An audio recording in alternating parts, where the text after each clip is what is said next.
Hey guys, this is our 270 project. For this project, we decided that we would do a nonogram puzzle.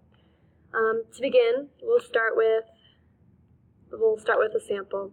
Anyway, this is what a finished nonogram puzzle should look like. As you can see up here, there's numbers up here.